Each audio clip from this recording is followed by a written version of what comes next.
여러분 안녕하십니까. 이 날이 바뀌어서 12월 17일이 됐습니다. 저는 책입니다. 제가 데리고 있는 개 구례 주니어를 묻는 분들이 많은데 지금 제 옆에 있습니다.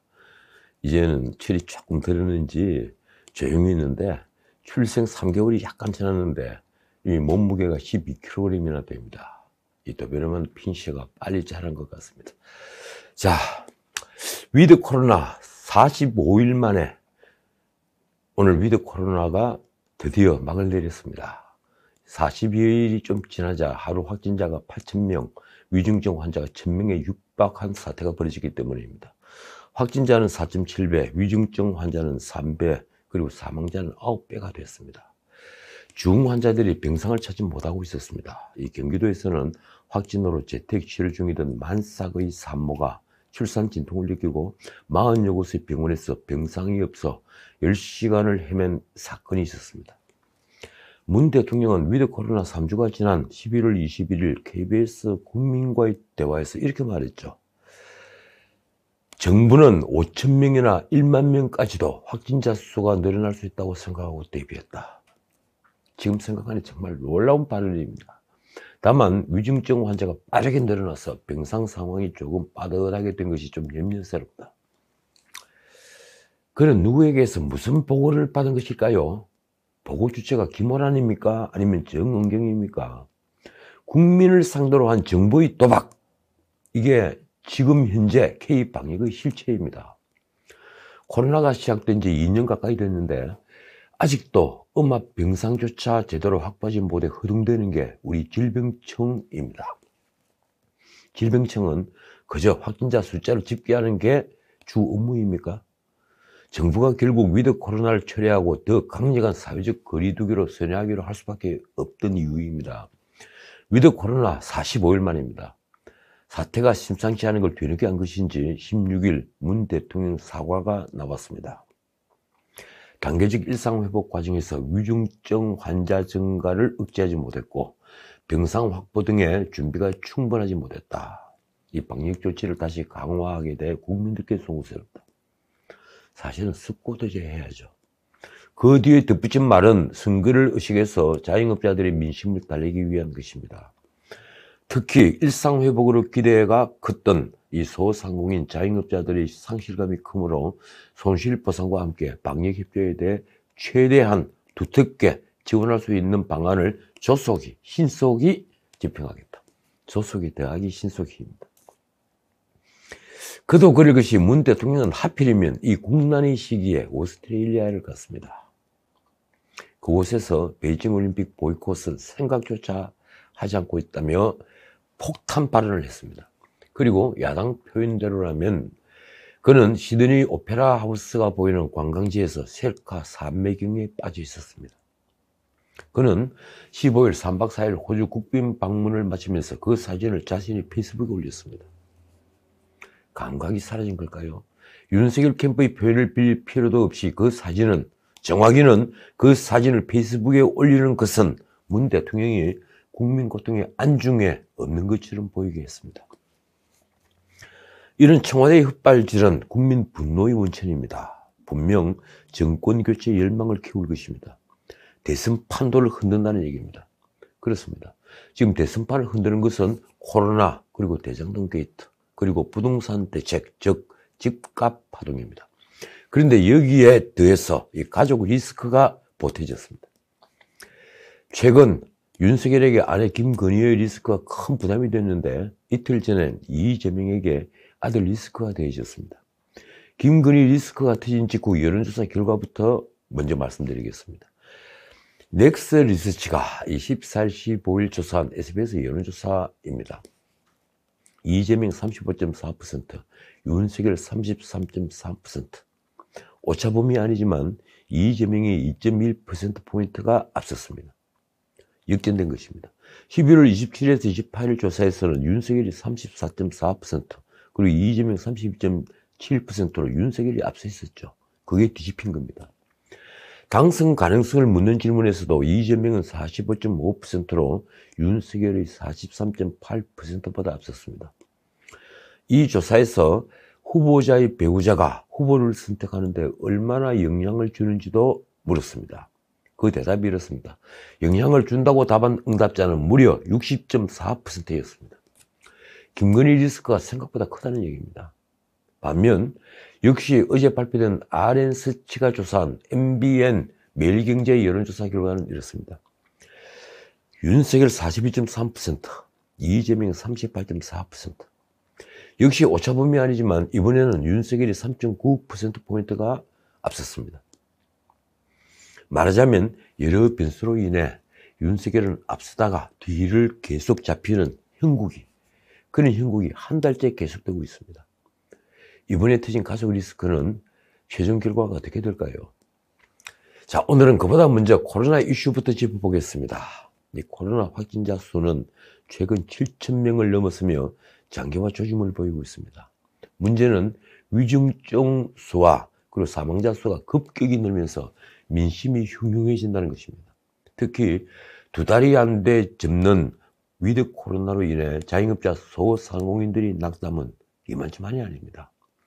작년 총선 때는 코로나가 권력의 리스크가 아니었습니다. 오히려 문 대통령에게 구명줄이 됐습니다. 국가위기 때 대통령 같은 통치자에 대한 지지가 급상승한 것과 같이 문 대통령이 내세운 K-방역에 대한 신뢰가 더 컸던 것입니다. 9.11 테러 때 조지 부시 대통령 지지율이 미국 역사상 역대 최고를 기록한 것과 같은 현상입니다.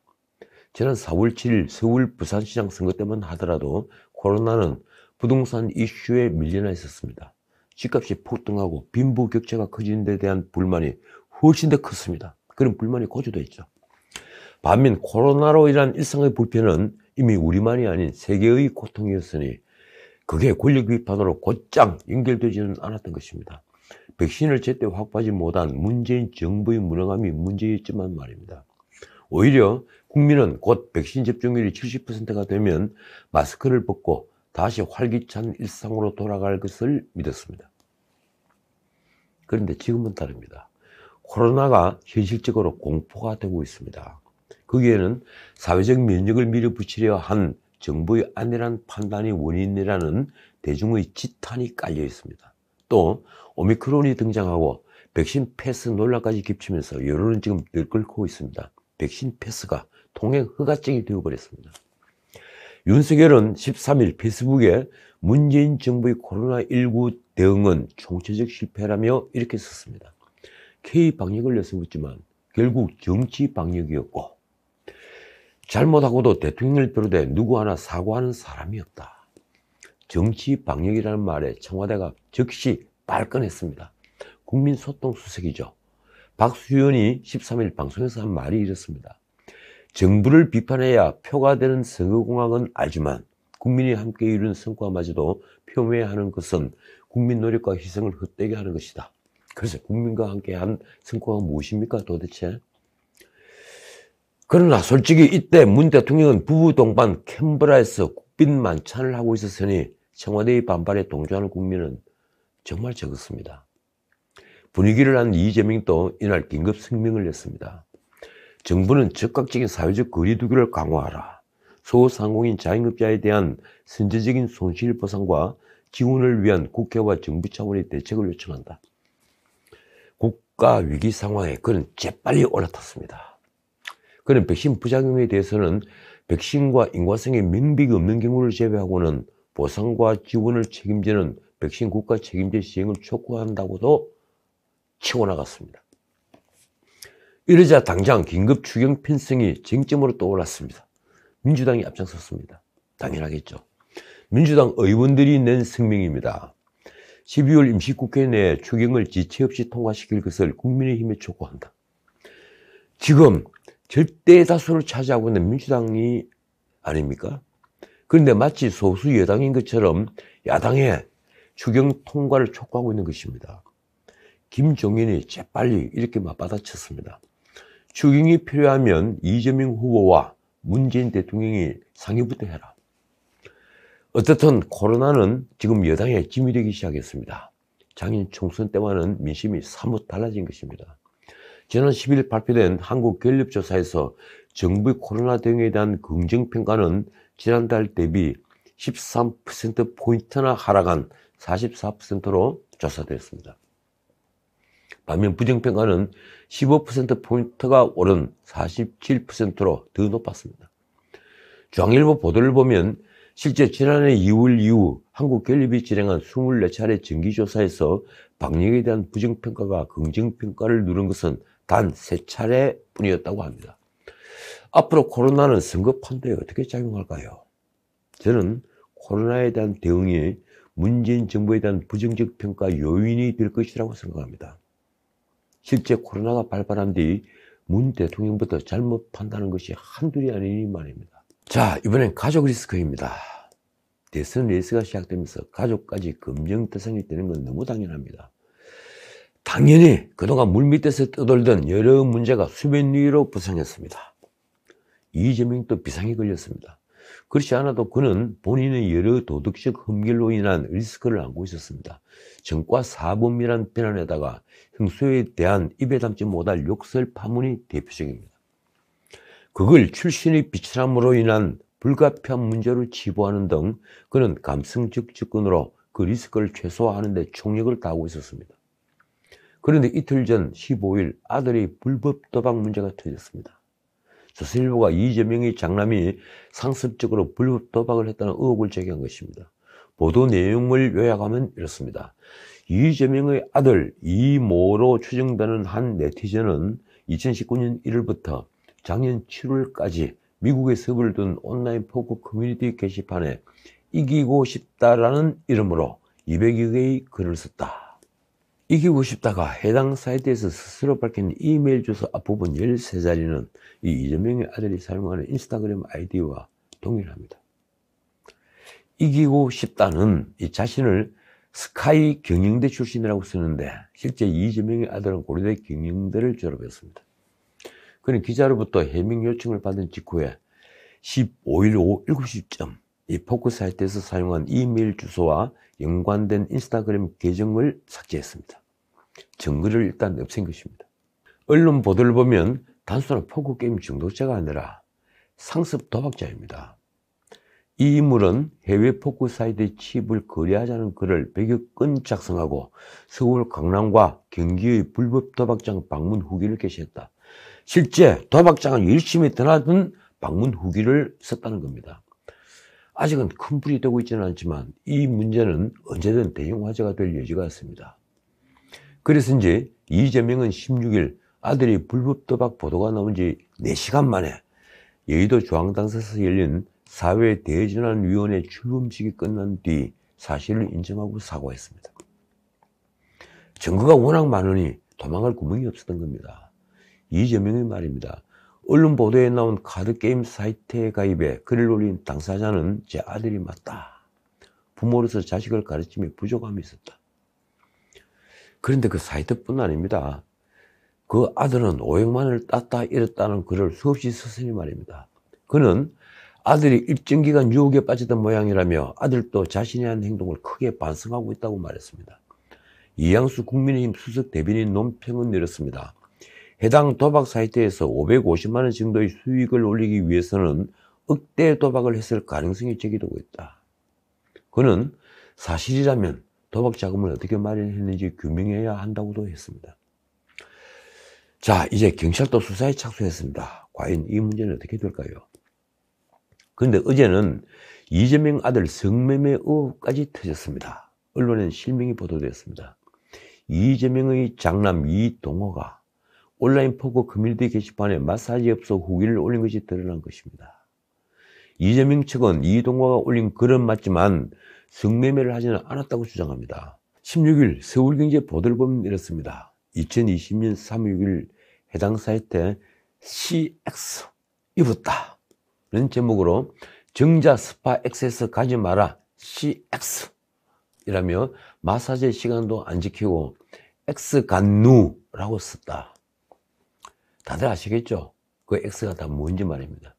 다른 사용자와 또 다른 글을 주고받기도 했습니다. 이 정자 스파 XX는 성남시 정자동에 위치한 스파로 시작하는 4글자 마사지 업소를 지칭한 것으로 보입니다.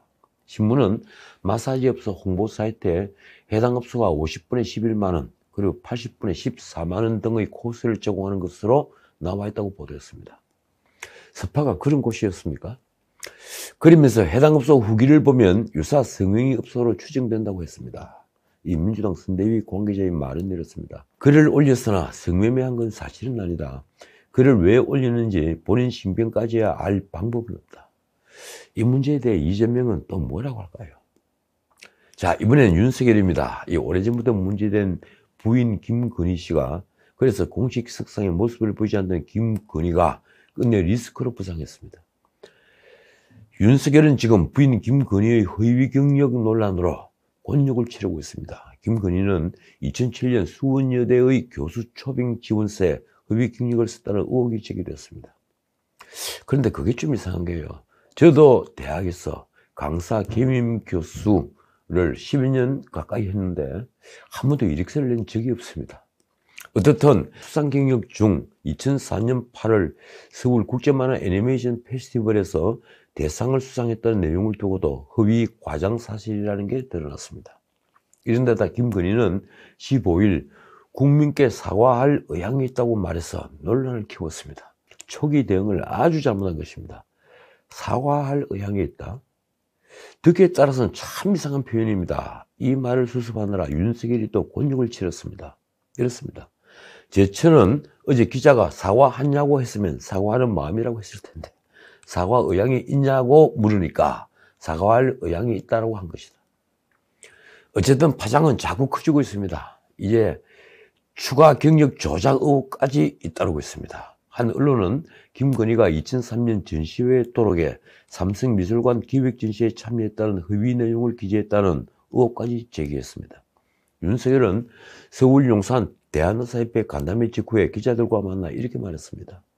저나 제처는 국민들께 기대하는 눈높이의 미흡한 점에 대해 국민께 늘 죄송한 마음을 갖고 있다. 하지만 공식 사과에 대해서는 조금 말이 달랐습니다. 그는 오래된 일이라 진상 파악에 시간이 걸린다며 또 이렇게 말했습니다. 내용이 조금 더 정확히 밝혀지면 이러저러한 부분에 대해 인정한다고 제대로 사과드려야지 그냥 뭐 잘 모르면서 사과한다는 것도 조금 그렇지 않겠냐.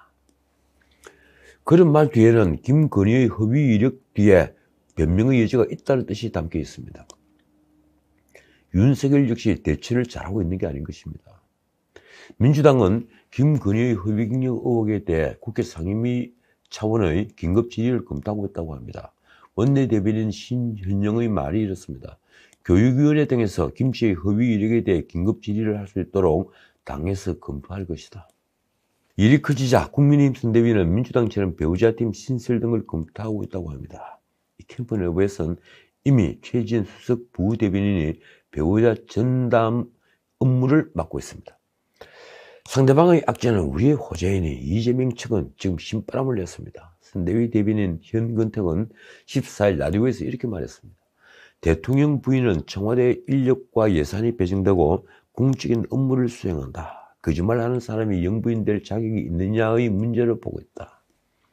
그가 뒤에 덧붙인 말은 솔직히 윤석열을 지지하는 입장에선 뼈아픈 말입니다. 단순히 영부인의 자격 문제뿐만 아니라 국격의 문제도 될 수 있다. 그래서 묻고 싶습니다. 이 해경궁 김씨라고 불리는 이재명의 부인은 지금 무사한가요? 자, 오늘은 여기까지입니다. 미국 국무부가 베이징 올림픽에 대한 외교적 보이콧과 관련해 동참 권유를 받은 적이 없다는 문 대통령의 발언에 대해 13일 분명히 동맹들과 협의했다며 반박했습니다.